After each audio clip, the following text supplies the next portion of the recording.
करते बटाट्याचा शिरा। तो कसा करायचा ते तुम्हाला दाखवते। आपल्याला बटाट्याचा शिरा करायला काय काय साहित्य पाहिजे ते दाखवते।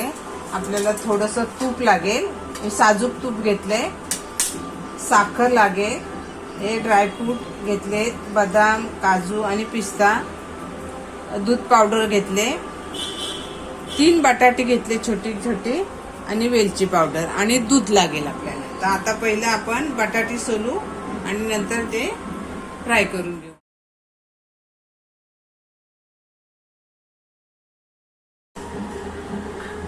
हा बटाटा मी असंच हाताने कुस्करून घेतलाय, तुम्ही पाहिजे तर किसणीवरती बारीक किसून सुद्धा घेऊ शकता।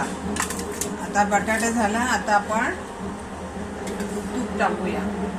एका पॅन मध्ये तूप टाकूया। 1.5 चमचे तूप घेतलंय मी।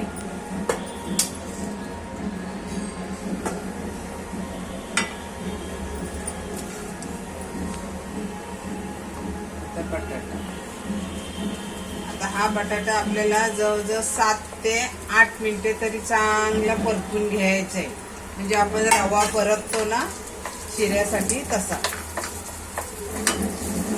आता इथे आपण बटाटा चांगला परतून घेतलाय, इकडे दूध तापत ठेवलाय, मी ही दूध पावडर घेतली, ती पण आपण बटाट्यामध्ये चांगली परतून घ्यायची, म्हणजे तिला ओलसरपणा असेल तो निघून जाईल आणि परतून घेतल्याच्या नंतर त्याची टेस्ट पण छान लागेल, म्हणजे खवा टाकल्यासारखा शिरा लागेल। काही लोक टाकतात, काही टाकत नाही, पण मी प्रत्येक शिऱ्यामध्ये दूध पावडर टाकते।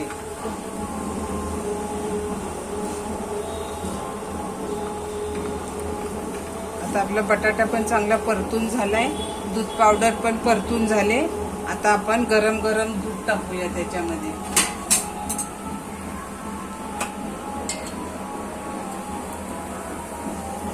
तुम्ही दुधाऐवजी दुधाची मलाई असली ती टाकली तरी चालेल।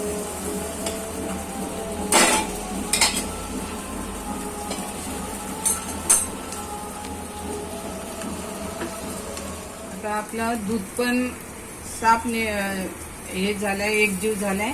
आता साखर टाकायची। आता साखर तुम्हाला किती पाहिजे त्याच्याप्रमाणे टाकू शकता, कारण दूध पण पावडर टाकले आपण ना, त्याच्यामुळे त्याला गोड मस्त होईल तो। आता हा तुम्हाला जरी पातळ वाटत असेल तर आता थोड्या वेळाने बघा कसं घट्ट होईल, त्याला परतून परतून घ्यायचा। थोडीशी वेलची पावडर,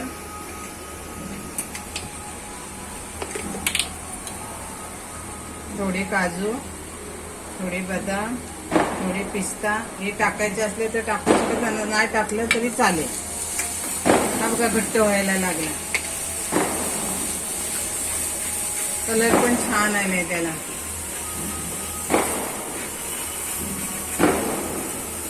मस्त शिरा लागतो। गॅस बंद, कारण पॅनला सुटायला लागलाय आपला आता बटाटा। आता एका वाटीमध्ये आपण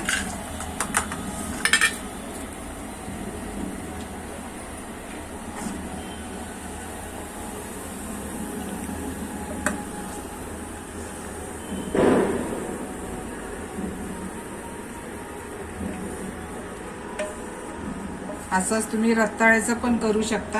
रताळ्याचं पण मी टाकणार आहे शिरा, लाल भोपळ्याचा, रताळ्याचा,